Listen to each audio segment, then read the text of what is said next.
Hello, Fight Inside fan, viewer, and listeners. I'm your co-host today. My name is Erfan. I'm a striking coach. I work with a couple of fighters, one currently in the UFC. Before we start today, if you can take a moment to subscribe and follow us right now and leave a five-star rating and comment, everything is below right there. Also, if you like to support the show and check out some good snacks, middaysquares.com, you get 15% off with the Fight Insight code. And today's episode, we welcome a heavyweight to see what's new and discuss fouls in MMA, as well as upcoming UFC this weekend, first time in Paris, and a whole lot more. Tim, hit it, baby. Let's go. Yeah, it's Timmy B, Prince D, Fight in Sight. Yeah, that's right. Oh, that was a good intro, Erfan. You did not mess that up, my friend. That was a good No, one. eh? Thank you, Nope. thank you. Guys, today our guest, he needs no introduction. You may recall him from episode 34, almost 1 year ago. Hold on, not yet. All I right, know, now, I know. I'm just trolling you. almost 1 year ago. He's an actor, he's an entertainer, a pro wrestler, a rapper, an MMA fighter, and now just recently at High Rollerz, he's a jiu-jitsu competitor as well. Here to give us an update on what he's been up to, his future fight plans, and he's got a very interesting TV show that we got to talk to him. I think that's coming up. It's in the works. Ladies and gentlemen, please welcome back to the podcast. Trap Daddy Gambino. What's up, guys? How y'all doing out there? Look at that. Trap, I said that my guest co-host normally maybe get a little bit stressed out on the intro, but Erfan, Oh, he killed it. Killed I it. Killed it. I killed it, man. I killed There it. you I think go. I have a Yeah, future on this show. That's for sure. We are man. We're looking for a permanent co-host, Erfan. I know you're a busy dude, but when you're ready. I think Trap's looking for that spot as well, though, right, Trap? Man, if I could get some time, who knows? Mm-hmm. Trap, you've got so much going on, man. Ugh. I mean, your life is a constant. Like, if you follow Trap on social media, which you should be, if you're not already, I'm going to put it up at the bottom of the screen there. It's at Trap Daddy MMA. Trap, so many things going on. First thing, you've got new management. Yes, sir. What does that mean? So, about what was it, like 2 months ago, I was approached by C&M Sports Management, and these guys met me, and we had a long conversation. We went over a lot of details about what I want from my career, what they want for their management, what they're looking for, what the type of athletes they want to sign, and we really talked deep, and we decided that we were a good fit for each other. So I decided to sign with Team C&M out here in Las Vegas. They're actually out here in Vegas, LA, and Mexico. So these guys are expanding, and they're going to continue to expand. And yeah, we're the death row of fight sports, and they're serious, man. They're kind of came out of nowhere, and I think they got the right choice, choosing Trap Daddy Gambino to add to their squad. And ever since I signed with these guys, it kind of put like a fire under my belt, and things have been changing for me, man, for the better. So nice, good. I'm excited. Man. And so you hinted at possibly fighting at Influencer Fight League. Is this going to be a thing or no?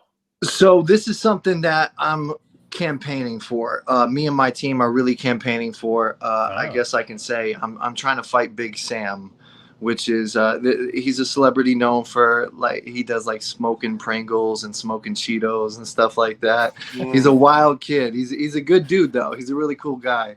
So we're hoping to put the gloves on together, go in there and represent the super heavyweights and some celebrity boxing.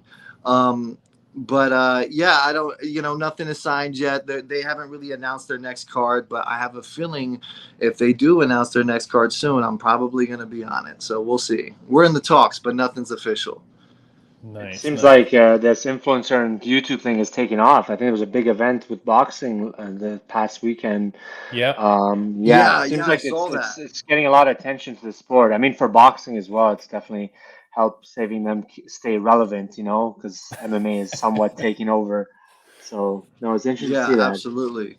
Yeah, it's definitely it's going like head to head now with these YouTube guys, and I don't really watch those YouTube fighters, but I did see like some of the highlights, and some of the boxing that I seen on there was pretty impressive for being like such just influencers. You know, some of these guys can Yeah, actually box.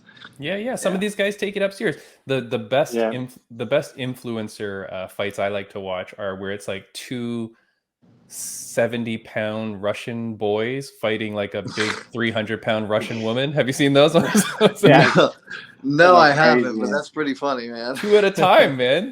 Those women take on two dudes at a time. Uh, there's That's a hilarious. there's a former guest we had on our podcast, Helena Padilla. She's a legit Muay Thai fighter. She fought at the last influencer fight league, and Wow. she was like the true fight on the card, you know, Okay, because she's like an actual fighter. But everyone, because right. when we had her on, you know, Trap, you would like her. She's a very appealing person that you could Yeah. follow. Erfan, don't smile too much. I don't know if your What a girlfriend's politically close. correct way to say something, eh? Thank you. Well I'll done, have well to check done. her out for sure. Yeah. Check her out. She's amazing, and she always wears cool outfits and stuff. Anyways, Helena Padilla, but she was fighting on the Okay. card, and before she came on, I'm looking at Influencer Fight League, and it's all these girls like have never fought before in their lives or anything. I was like, what the Yeah. hell is Yeah. this? But I feel like that would be such a good environment for you, like for your kind of character and who you are. I feel like you would Yeah, bring such a absolutely. great addition to that card. Like you got to get on that, man.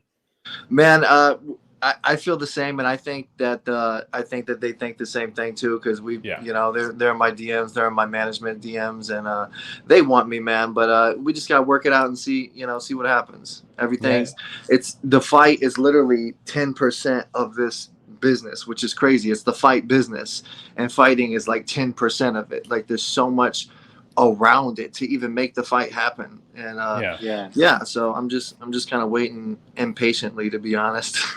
No. Now, But I'm training hard, man. I'm training like the fight is happening. I've been training pretty much straight boxing. So I'm pretty much So this training is like the gonna be fight's a happening. this is gonna be a boxing fight, right? Yes, sir. Yeah, okay, nice. That's amazing. nice. But you're training in everything, right? You're still training MMA? I mean, you did the jiu-jitsu with High Rollerz. Are you still focused on everything, or are you focusing on boxing now? So I'll be honest. I did the jujitsu at High Rollers kind of on a whim. Like it was a 10 days notice. I wasn't really training jujitsu at the time. I was just training striking, and I heard that what's his name, Supreme Patty, pulled out for Brandon Bowen, and that was going to be one of the celebrity fights there. Yeah. And on 10 days notice, they were looking for somebody to fill in. Of course, I'm going to go in, talk a bunch of trash, and fill in. And I kind of knew what was going to happen, man. I wasn't really training hard for in that point of time in my life. I just came back from vacation in Ohio, and but it is what it is, man. I had fun and I did try, but I was high. And it was High Rollers, so it's okay. Yeah, no, man. Hey, dude, you're a cool dude, and you always make the most of the things. Like your promo that you did there with the girl when you were talking and stuff. Hey, man, you put on a good show. I will say though, I was screaming at the screen when I was watching you fight because I was like, Erfan, Trap had about 200 pounds on his opponent. Okay, like I gotta watch Dude, I that, could man. have. and I'm You just could have like, ran that back like 30 seconds later. I would have done better, man. But everybody has that kind of excuse. yeah. I'm just not. I guess I wasn't grappling at the time. All And I wanted you to I do can't was believe I just wasn't sprawl. standing. I should have been way lower. And Yeah, all I wanted you to do was just sprawl on him, and then he would have died. Like, yeah, and you know what? I was kind of training sprawls in the back going up Yeah. there because I knew that's exactly what he was. I knew that's exactly what he was going to go for. yeah. Is to just like use my weight, put me up against the cage, and take me down. But that's kind of what I was trying to do to him. But yeah, man, I'm not really a grappler. I'm a striker, so I'm glad that I get to do that now. Yeah. Now, I always try to pair up my guest co-host with my guest, and this was perfect because I've got Erfan here, striking coach for Malcolm Gordon. Erfan, Trap Daddy, super heavyweight. What would be the best punches or punch combination for a big boy like this to be throwing at an opponent? You know what I mean? Yeah, I mean, I would definitely, stick to, it depends on who you're fighting, right? That's just such a loaded question. It's like the size of the person you're fighting, if they're taller than you, if they're shorter than you. I mean, if you're the bigger person and you got the reach, I would definitely say stick to your straight punches, your jab cross. If it's someone that's within your size and reach wise, and you feel comfortable getting on the inside, using your uppercuts, your hooks. But heavyweight is just it's such a weird division when it No, comes to super boxing. heavyweight. Super heavyweight. So even yeah, it's honestly within even you watch at a high level, like 3-4 rounds in. I'm not. How many rounds are your fights, by the way, for this one? I think Is the there a time? influencer fight leagues is what, like 3 or 6 rounds, something like that. 3 or 6 rounds. Probably What? 2 minutes. Probably 2 minutes? 2 minutes. Yeah, I mean, I think with those types of events, you just want to make sure, if we just look at that event specifically, is a lot of guys are inexperienced, so they're going to come out and gas out within the first, round or two. So if you're just preserving your energy and just being smart, you're probably going to end up with a punching bag in the third and fourth round, right? So Right. when you see a lot of these influencers, just like a clash, like they're just going, everything is like a full sprint, every punch is hard. So I think if you're looking at it as a strategy wise, when it comes to fighting these influencers, is you're gonna get the excitement, you're gonna want to hit hard, but kind of like putting it back a gear and letting the person, gas out. You're gonna be successful. You see that a lot too, like Yeah. even not even influencers, like amateur boxing, right? Like first few fights, first 3-4 fights, it's like you finish the fight, you come out like what happened? Like everything was it was just like a car crash. We just went at it for Right. 2 minutes, and then by the third round, it's like you can't even hold your arms up. So Especially in if it MMA because it's so chaotic. exactly, and even boxing too. So I would definitely say if I could give you a strategy for you to use is, do what you do. You have your coaches, but try to preserve your energy because with inexperience comes a lot of trying to throw the kitchen sink with every punch, and they're going to gas out within a round or two. And if you're if you have more energy, and they're just worried about breathing, you're gonna have a lot more success. So. I love that advice because that's something that I've honestly been really working on pretty much my whole career, if you want to call it a career, since I've Yeah. been training. I guess my career really started last year, but I've been training for like 6 years off and on. And as a big guy, that's pretty much like the first thing that I have to like consider that I have to do is reserve my gas tank, Yeah. because no matter how no matter how good I am, like as a big guy, you're always going to gas faster than smaller guys. Yeah. But yeah, like lately I've been working on nerves cardio. Like Hmm. to me there was such a difference, and I really felt it in High Rollerz too. Um, there's such a difference between like regular cardio and conditioning cardio, and you're just tired because you're out of shape, and then cardio because you're like, holy shit, I'm here now. Oh my god, I can't Yeah. believe this is happening. Yeah, Oh yeah, shit, let's go. yeah. And I think I started slowly. People don't realize that High Rollerz was like literally like my third competition ever. Like I Yeah. fought MMA. I did jujitsu twice, and that was only two matches, so one match each. And then I did High Rollerz, so it's literally 4 times I've ever competed in my life, and I'm on Yeah. this big stage smoking weed and celebrities are watching and Mm. stuff. It's pretty intense. And Yeah. I think right there, like as soon as they closed the cage door, and I did the whole I'm trap daddy shit. Like I Yeah. started like thinking like, man, like the nerves aren't gonna help at all. So like I know that's obvious, but like you just Yeah. have to throw them away because you're here now. Like what the fuck are you gonna do? Just run out the fucking cage, jump out there? Like no, you're here. The dude's in front of you. Now you have to do something about it. And that's something that I feel like I'm slowly starting to catch. And I felt like I started to catch that at High Rollerz. And every time I go to the gym and I step in that boxing ring, I feel that same exact nerve cardio drop. Like as soon as I Mm. walk in the ropes, I feel like, oh, oh shit, this is real. Somebody's about to Yeah. box me. I'm about to spar. I'm about to get punched in the face, or I have to move, or if I hope I don't get tired. I hope I'm good enough. I hope I'm fast enough. None of that fucking matters because you Yeah. did you did what you have to do to get there, and now you're there. So now you just have to fight, man. And that's what I'm learning. I'm learning how to be a fighter. Yeah, I good think man. I think. Uh, Sorry, go ahead, Timmy. No, go.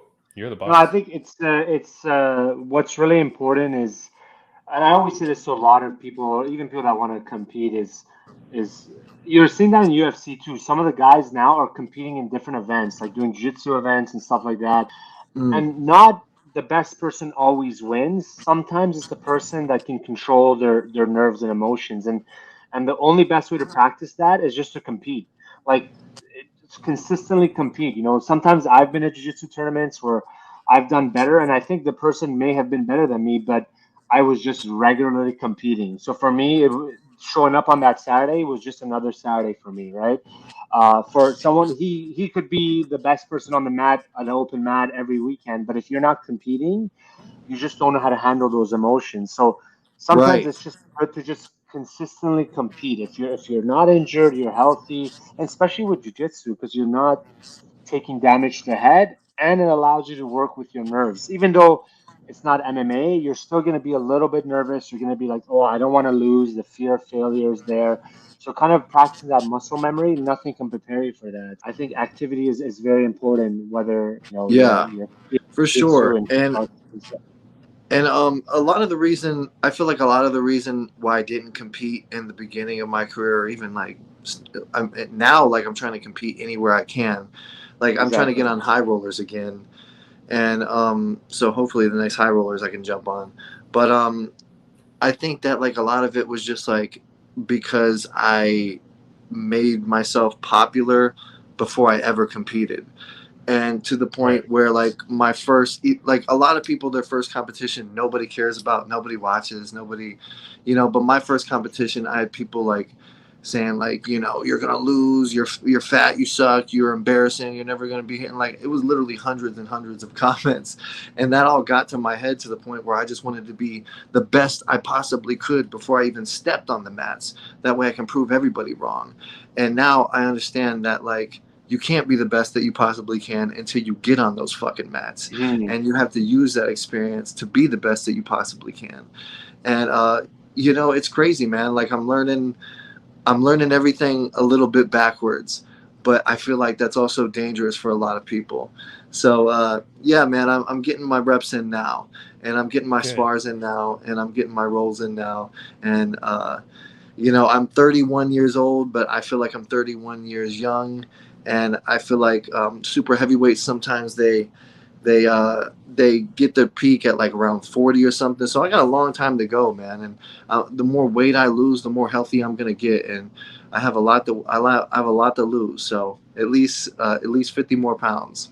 So what can I ask? What is your weight now? My weight is 350. I Okay. I All went right. up a little bit from 338. So I All fought right. I fought in July last year in July at 338, and But muscle, hold on. Muscle weighs more than fat. that's what my wife keeps telling me. Yeah. All right. And I Nice. feel like I'm getting jacked, I but tell that who to my knows? wife too when she sees when I'm on the scale. I'm like, whoa, whoa, whoa. Muscle weighs more than fat. Calm down. But yeah, Tra- I weigh around 350 right now, and my goal is to be around 300. okay. Now, as Erfan and you were talking, I've signed you up for a couple of competitions in Las Vegas. I just did it on my phone. So I just signed you up. So you're fighting in a jiu-jitsu tournament this Saturday. I'll send you the details. You talk about people, giving you a bit of a hassle and stuff like that. So when we asked fans for questions, and if we don't have time to get to all the fan questions, thank you for still showing up and watching the podcast.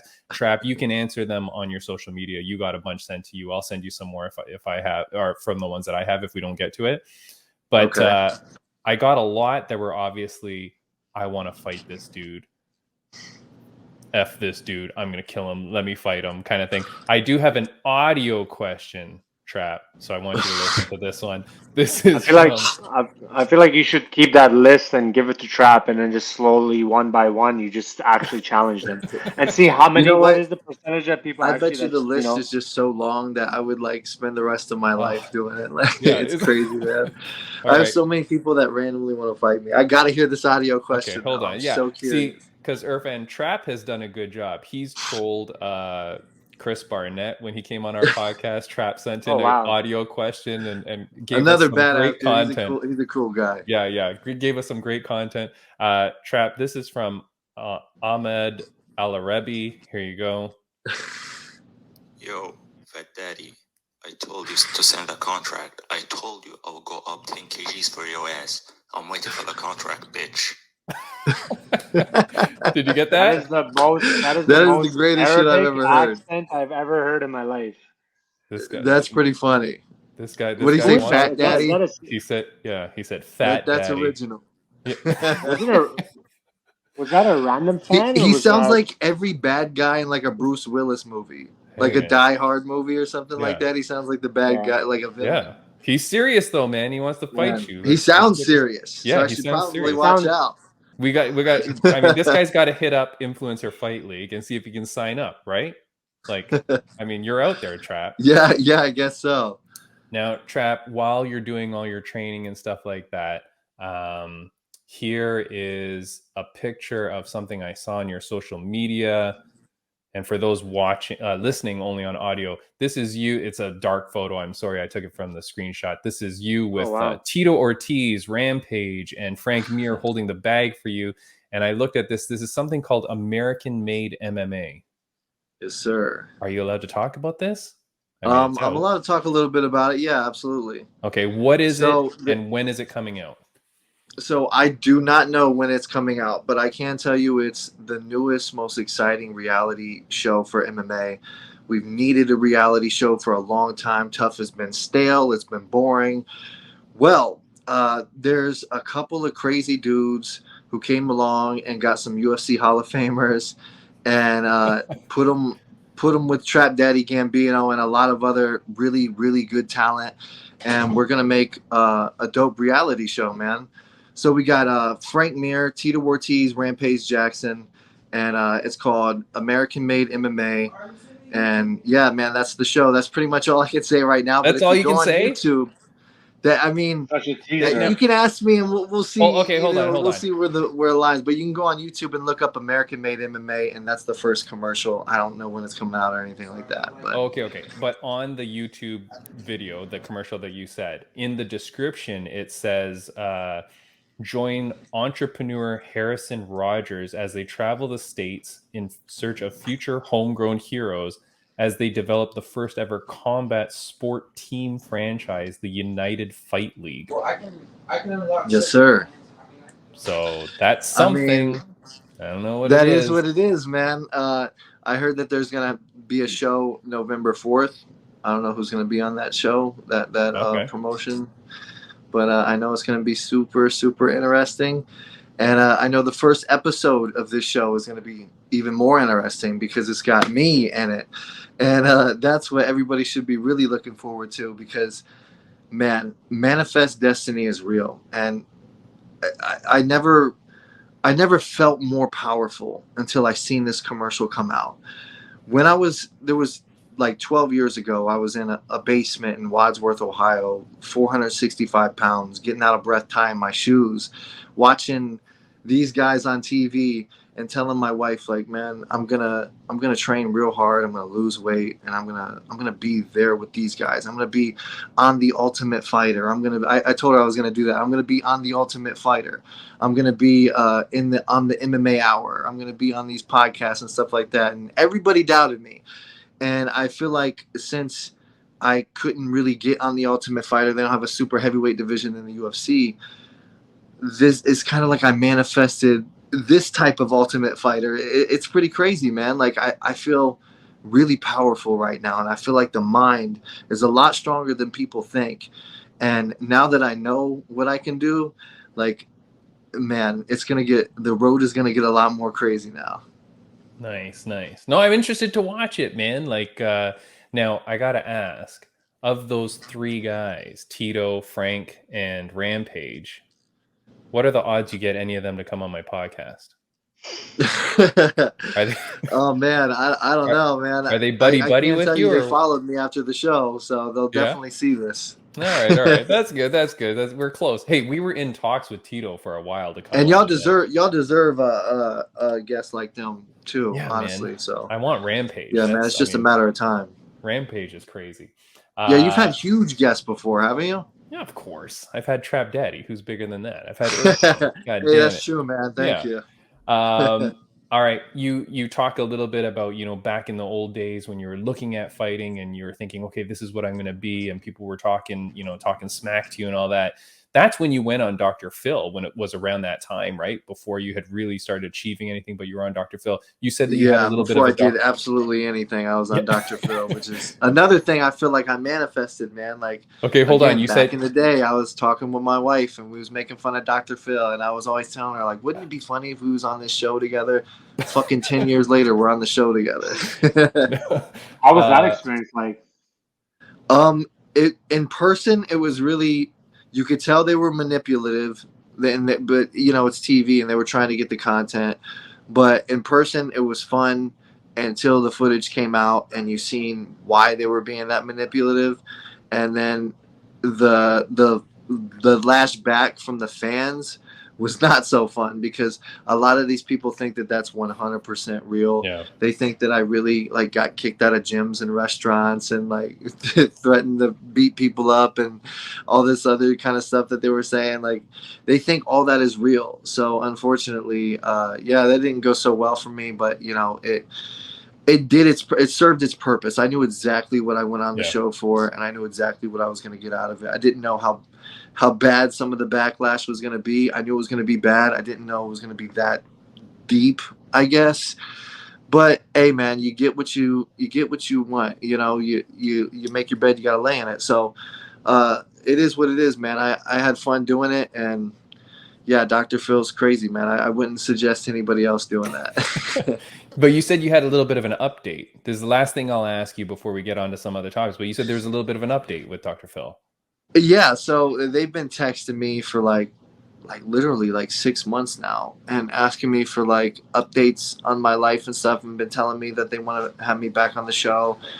And we'd like to manipulate you even worse. Do you mind coming back, Trap? Yeah,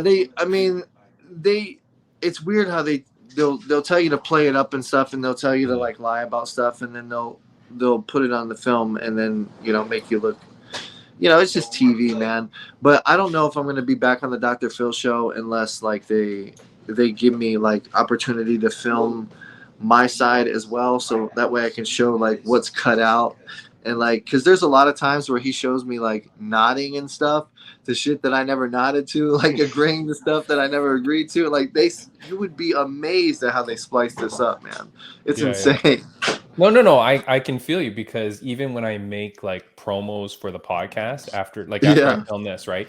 Because for me to make a 15-second promo that's going to fit on Instagram story, sometimes I have to take a 40-second blurb of you talking and cut out pieces and then merge it together. And there's been a few times where I kind of merge it together and I'm like, oh, this is pretty good. And then I'm like, wait, this isn't kind of what the person just said. And then, not even on purpose, but I've kind of cut out too many parts where then it almost sounds different. I'm like, oh crap, I can't post that. And then I have to redo it. So, so you got dignity, and these producers don't, these highly weird producers don't care, man. They're snakes for sure. No, they want the content. They don't just want content. They want the worst content. They don't want drama. They want the worst drama. What's the worst you can give me? And if it's not bad, I'm going to make it look that bad. Yeah, of course. Man. Pretty crazy. Yeah, that's what happens. But all right. Good update from you in terms of what's going on. So I'm glad that you're training. Erfan says when you're fighting, you're going to head movement, turtle up, etc. Let the guy get tired. Right? Long punches keep him at bay for the first little bit, Erfan. That kind of suits my my next fight, because my next fight, if he fights like he did the first time, so he's only had one fight. Who's the And, who you fighting against? What was the guy's name? so I don't know his full name, but his like Instagram name is Big Sam. He's like an Big influencer. Sam. Yeah, he like Yeah, smokes Instagram. Cheetos and Fritos and What stuff the hell do like you mean that. smoke a Cheeto? What is smoke a Cheeto? I'm like, am I too old? I don't understand what that means. So I don't. It's like I I'm don't glad you know. He's like asked because I've been wanting he that. literally all I seen was like videos of him putting the Cheeto up to his lips and like lighting it and hitting it and like going viral off stuff like that. He's just a crazy dude. He likes making crazy content, like hiding Snickers underneath his titties and stuff like that. Like he's a wild man. All right. And he fights like a wild man. So I'm gonna have to be on my P's and Q's for this dude. All due respect, he's not exactly a boxer, so I'm gonna have to Right. fight him like I'm a boxer, and I'm gonna box a brawler. That's my goal for this fight. Yeah. All right. Tire him out, then finish him off. Don't let it go to decision. Let him tire out. Then you beat the crap out of him. Long punches, hooks in the close. If you want my honesty, man, I highly doubt this is gonna go to decision unless I know decide it's to make not. it. Of course, you're gonna knock this dude Yeah, out. like Who are you kidding? I could make it. This is the thing. People don't understand that I've actually been boxing my whole life. Literally my whole life. Since I was a baby, I've had the boxing gloves on. I've been at the Salvation Army boxing. I've been in real boxing, gym boxing. And yeah, man. So like I feel like I could come out with a different style every round if I wanted to. I feel like I could come out and just flick the jab and shell up if I wanted to and make it the most boring fight but win on points. Or I could do what I think he's going to make me do. And I think he's going to make me knock him out because this dude comes in wild and he comes in aggressive. And when you do that to me, like I have no choice but to hurt you before you hurt me because, I'm a sensitive dude and I don't want to be fucked up. Last question I'm going to ask Erfan just to get this. If you're two super heavyweights, right? We're talking like 300 pounds, etc. Do body shots matter at all at that point? Oh, you know what's funny? I was actually thinking that because I was about to tell him to go to the body, but I was like, I'm not sure if you're gonna.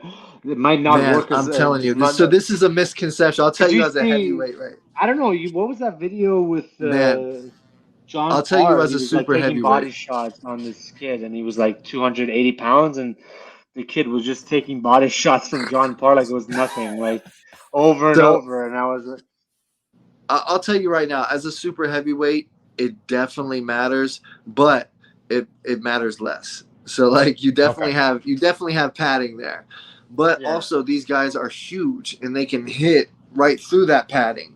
Like the dude, my roommate that I spar with, he hits me to the body all the time, and even a light tap, I feel that shit because he's like 330 pounds and he's 6'2".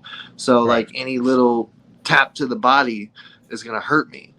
And yeah, man, I feel like it's just with everything. You just gotta train it and toughen it up. But yeah, man, Alright. body shots definitely count. And I know my opponent likes to throw body shots too. So All right. did you play any other sports? Did you play any other sports growing up, or just? man, I didn't do anything growing up other than get on the computer and talk to girls, and like that's about it.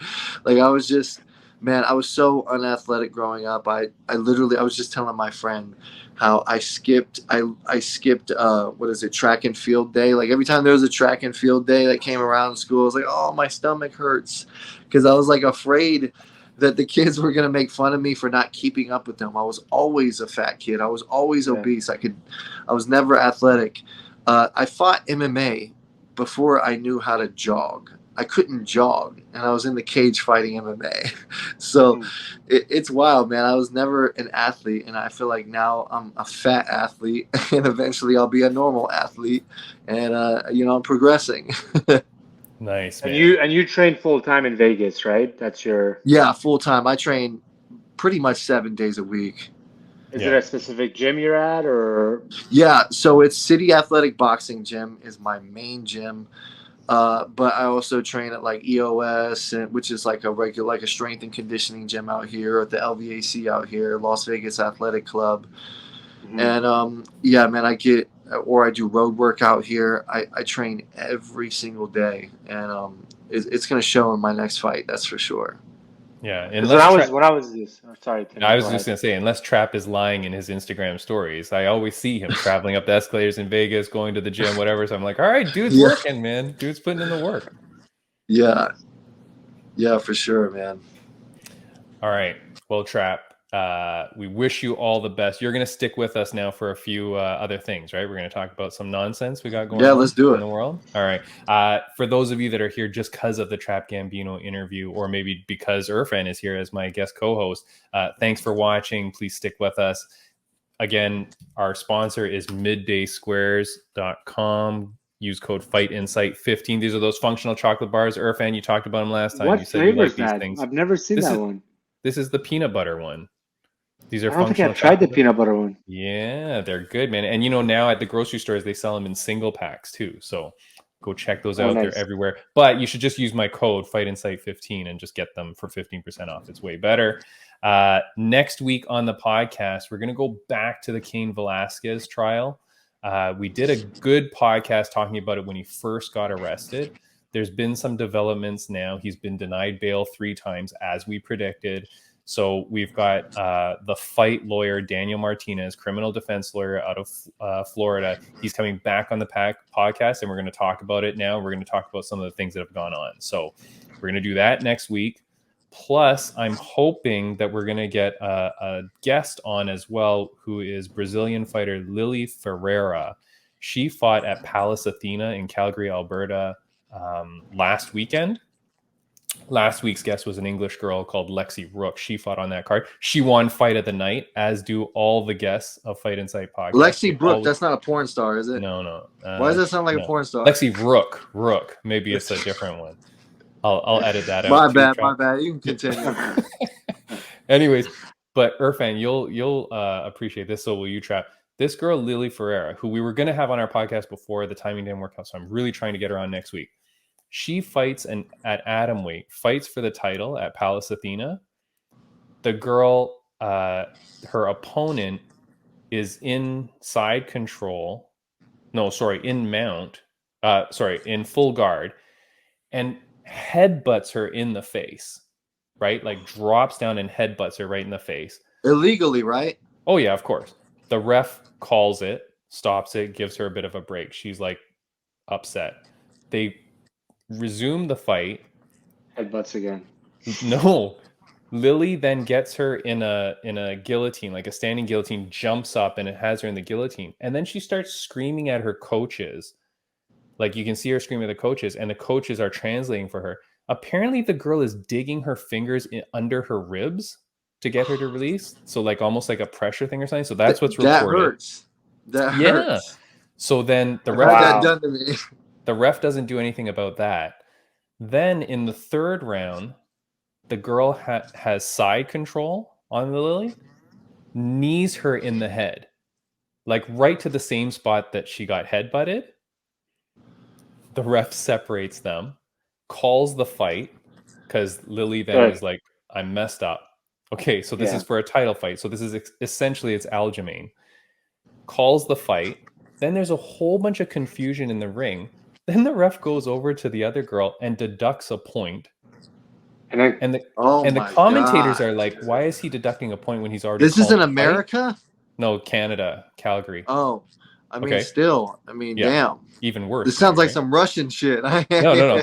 Then they give the title to the other girl and say that Lily was unfit to continue, and the referee judged it accidental.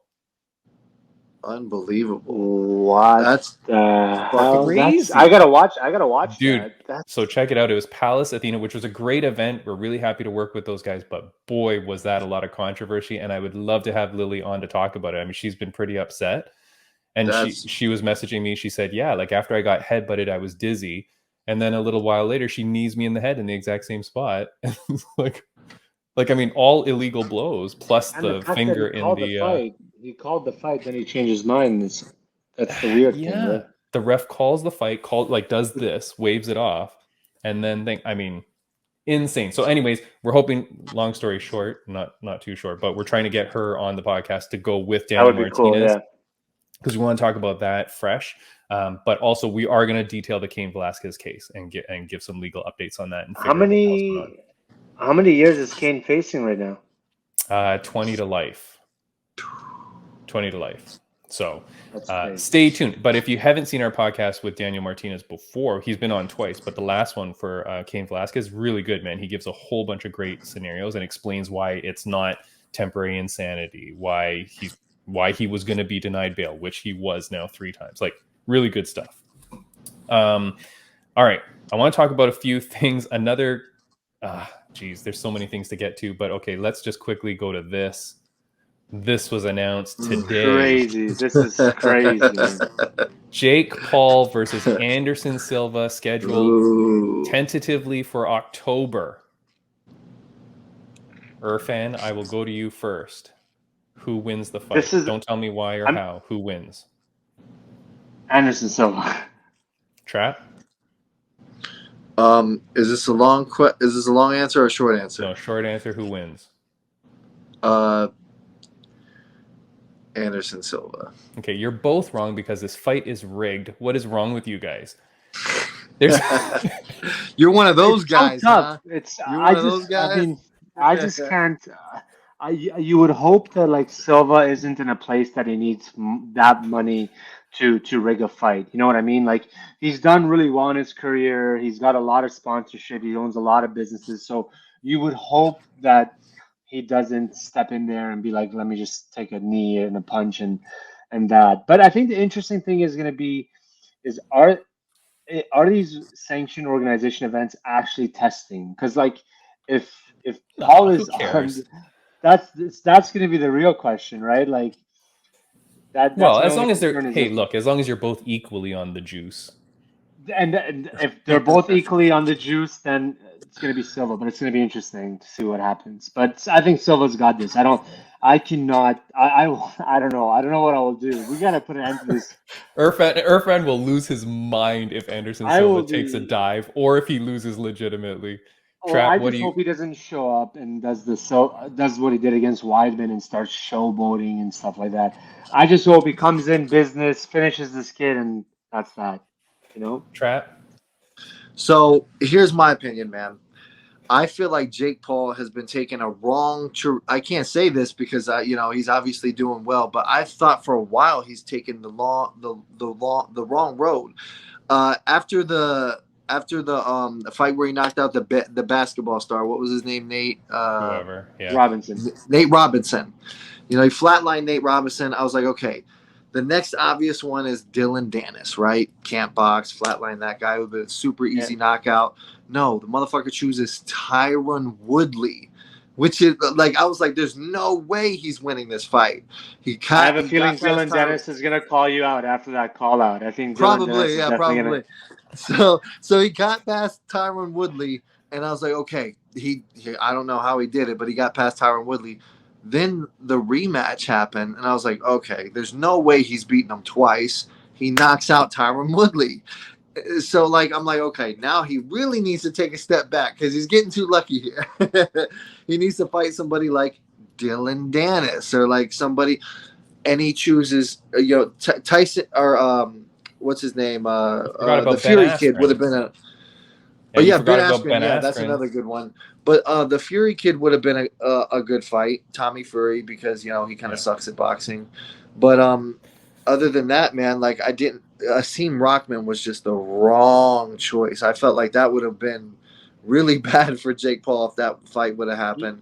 And now Anderson Silva, I don't understand, man. Like if he beats Anderson Silva, then either we really got to take a step back as a fight community and assess like what we think is good and what we think is not.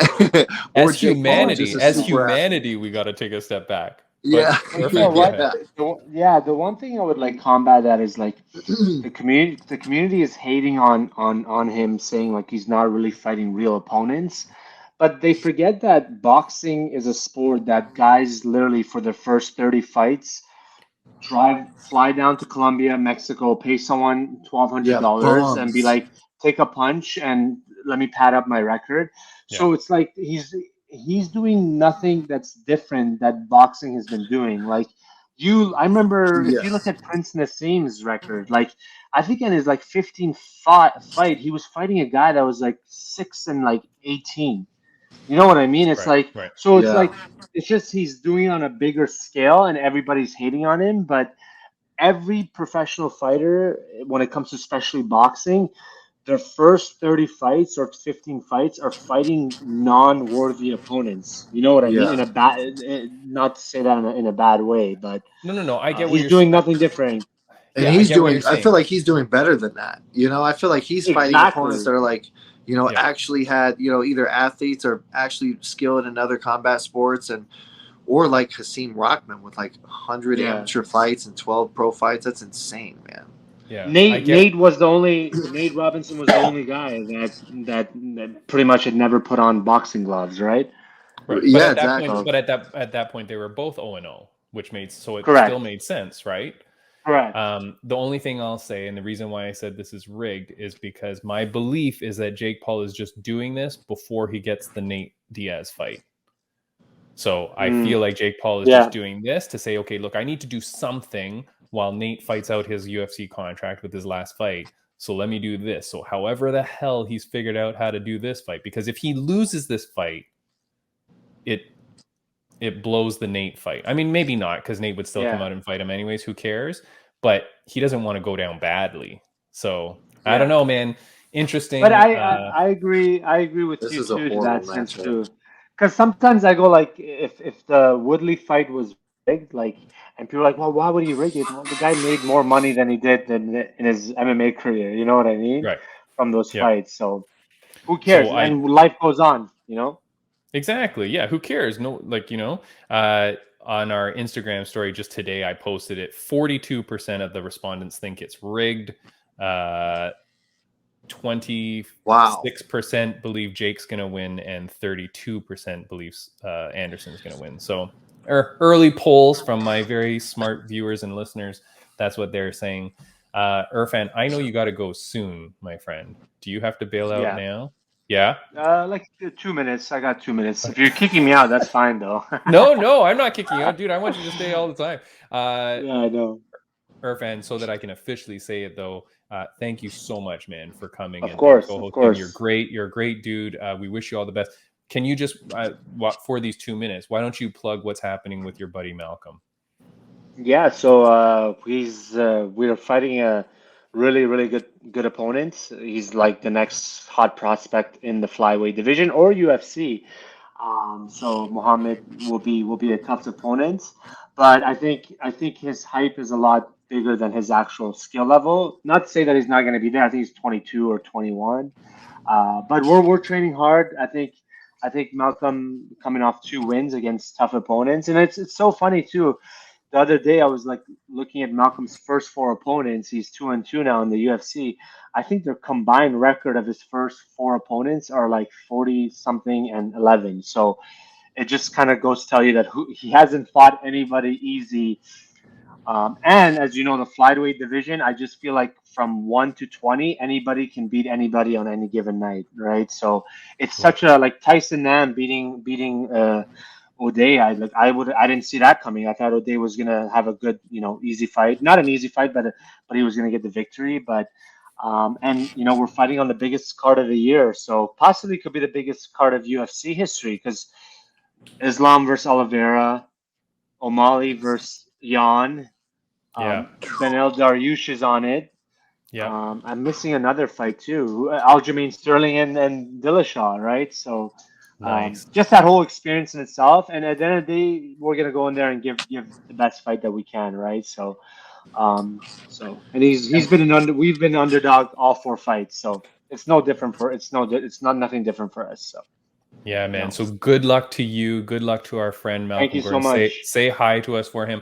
Do you know, I've got a whole bunch of these UFC cards. Is Malcolm Gordon in any of these sets? Do you know? Like these UFC I have cards? no idea. I haven't played with cards since Pokemon days, but my Pokemon days. But I have no idea. I will crush you in Pokemon cards. But has he been on your podcast? Yeah, Malcolm Gordon's been on. He was there on site at Toronto Top Team. He came on, so we'll have him back on again. Yeah, I remember. Yeah, he's a great dude.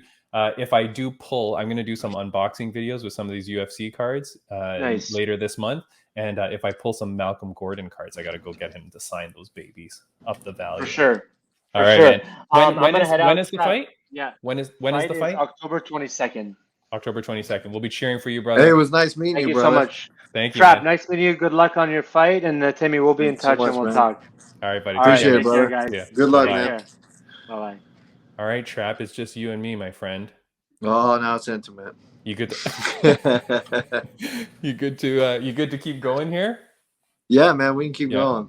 All right, man. I want to talk about one other thing for sure. Which, do you watch BKFC at all? You know, I've seen some. Oh, you still there? Sorry, I had to close I'm out here. something. Yeah. I've seen some clips of. You know, I really don't. I'm a fan of some fighters on there, but Okay. All right. Well, did you see what happened this weekend, or did you hear what happened on the main event? with who? With Mike Okay, Perry and No. That was 2 weeks ago, man. You're that way was 2 behind. weeks ago. This Yeah, is I definitely seen that. Okay, yeah. This is Taylor Starling. I'm gonna show the clip here Oh, now. the OnlyFans girl. Yeah. Hello. So wait, it's so funny you say that. Okay, I'm gonna skip. Her I'm just gonna be. I don't give a fuck. Her OnlyFans is crazy, and Is it? I'm not sponsored by her. But y'all need to sign up for that. I'm telling you, Okay. it's worth every fucking penny. Okay. Now, how much does it cost, Trap? Dude, I don't even know. Is it like I don't $10 even or know. something? Everybody's the Yeah, same. probably like 10, 20 bucks. She should be charging like $500 a month. Like I'm telling you. Like, All right, she's hold on. putting in work. All right, hold She's on. putting in work. All right, calm down. I'm gonna skip our preview of UFC Gone versus Tuivasa because you can go find fight picks anywhere else, right? Let's talk about some good stuff. I'm gonna play a clip of what happened at the end of that fight for BKFC. Okay, don't worry, it's not too bloody or anything. It's very weird. This is 30 seconds into the first round. This is main event. Taylor Starling fighting for the title. She's fought many times before. She's famous, man. She's a legit BKFC fighter. This is what happens like 30 seconds in. If you're watching, she was fighting an animal though. Fighting an animal, but if you Christina is no joke. Christine, Ferreira, whatever her name is. Ferrara. Yeah. If you are, she's from Vegas. Oh, okay. If you are listening to this, you got to always come over to the audio version.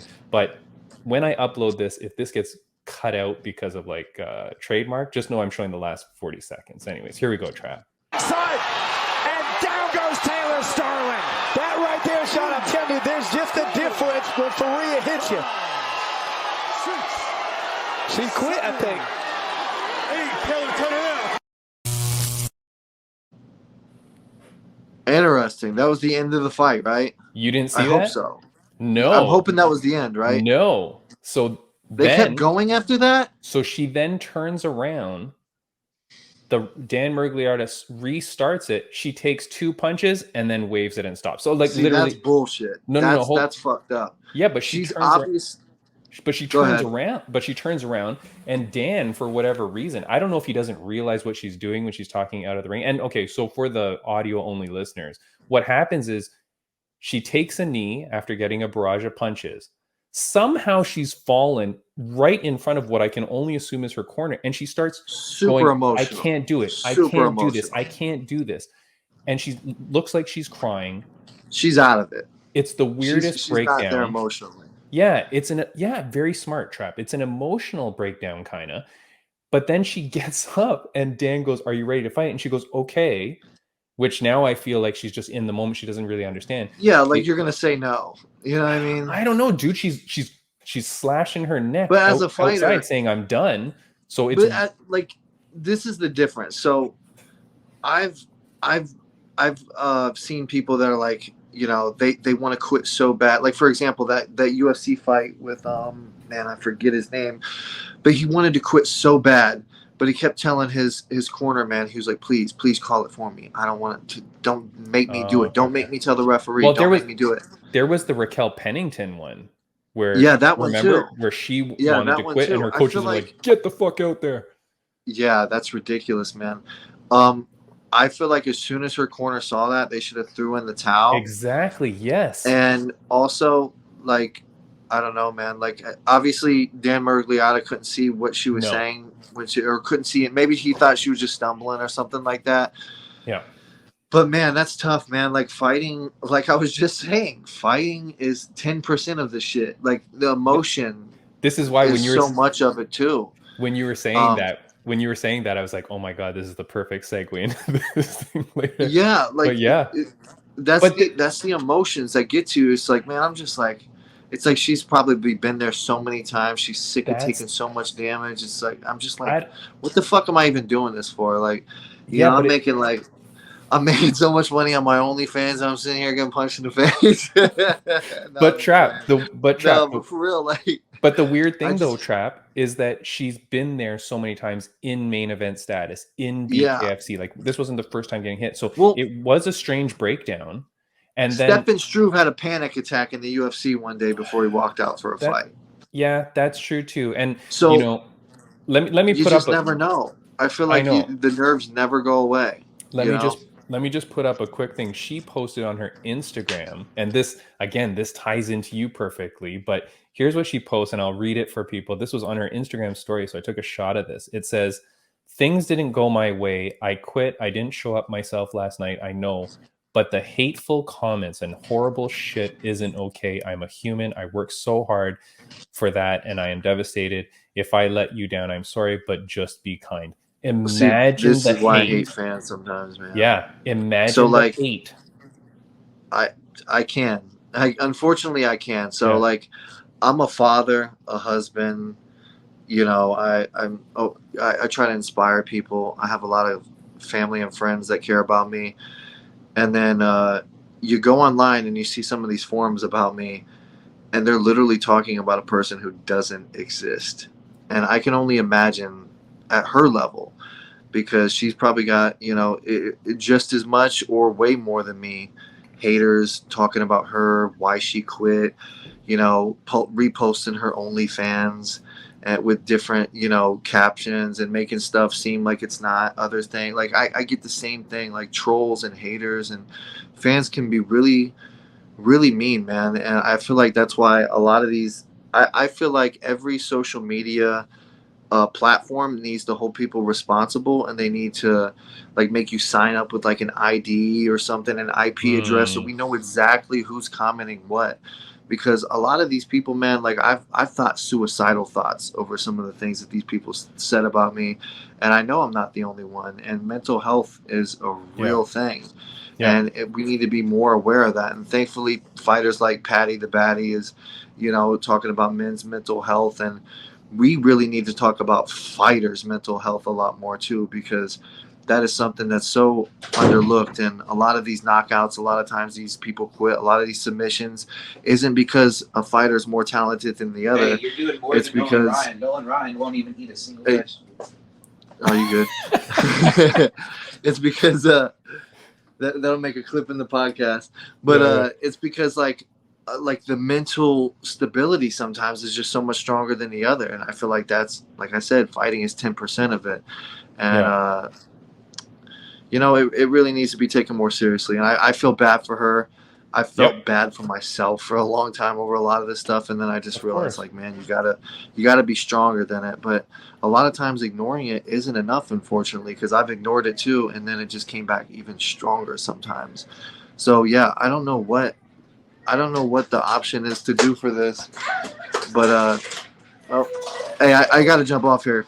All right, buddy. Trap, all the best to you, man. Daddy calls. We got all right, man.